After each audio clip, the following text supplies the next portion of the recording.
An estimated 1,000 illegal migrants stormed the port of entry into El Paso, Texas on Sunday, forcing Border Patrol agents to put up barriers and shut down traffic on the city's international bridge, all in an effort to prevent the mass entry. Meanwhile, the search continues for 3 missing American women who entered Mexico 3 weeks ago. Their disappearance comes in the wake of the kidnapping of 4 other Americans, 2 of whom were killed by Mexican drug cartels.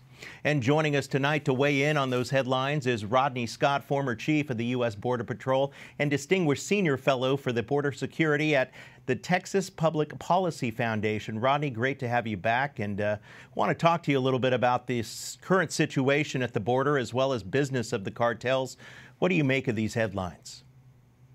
Yeah, thank you for having me on once again tonight.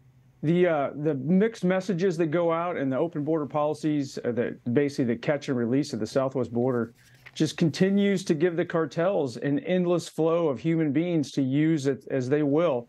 And they use them not only for human trafficking that people, hear so much about, but they use them as human shields to cover up for other criminal activity. And that's what's going on the border on a daily basis. The cartel scripts these crossings so that they can smuggle stuff in another area once they've got law enforcement, focused on these huge groups that keep trying to rush the border at the port or in between the port. And these cartels, I mean, they're not just a threat to traveling Americans or would-be drug users, but they're also attacking Border Patrol agents out there, right? That's correct. The cartels, and that's a term we use, it's really just they're transnational criminal organizations. Many of them, as you've seen in the news, use terroristic tactics. They'll attack anybody. They'll attack Border Patrol agents. They'll attack the migrants. Their sole purpose in the world is to basically earn more money, and they'll do anything they can to do that. And they've infiltrated various levels of the government in Mexico, and they operate, especially in that border region, pretty much at will. And it is a significant threat to the security of our nation. Give us a little insight about how these cartels operate and some of the tactics that they use. I mean, they have absolutely state-of-the-art equipment, do they not? That's correct. They have pretty much an endless budget. They're bringing in billions of dollars from alien smuggling and narcotics smuggling. There's a term that they use in Mexico called silver or lead, and that's basically how the cartels control people. They basically threaten them to take the bribe or face certain death or death of your family. And that is real. I don't mean to, to downplay that at all. But that's how they control people in Mexico. Those are the terroristic type activities that they have going on.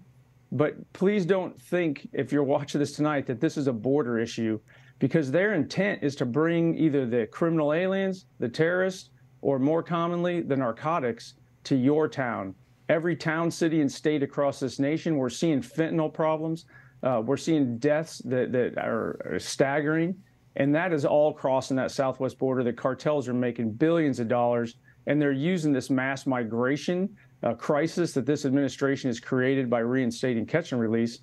They're using that as cover so that they can really lower their overhead and smuggle more narcotics to your town.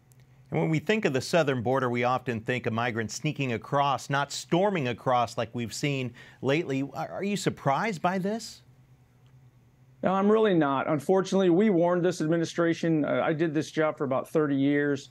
We've seen different waves of illegal migration, if you will, and they're almost always associated with a lack of consequences.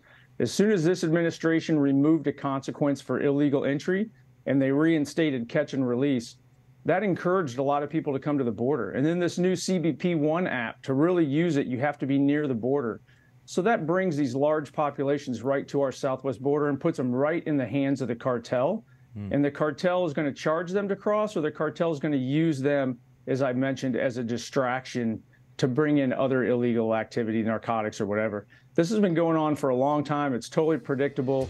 And this administration could shut it off in a heartbeat if they just reinstated consequences for illegal behavior.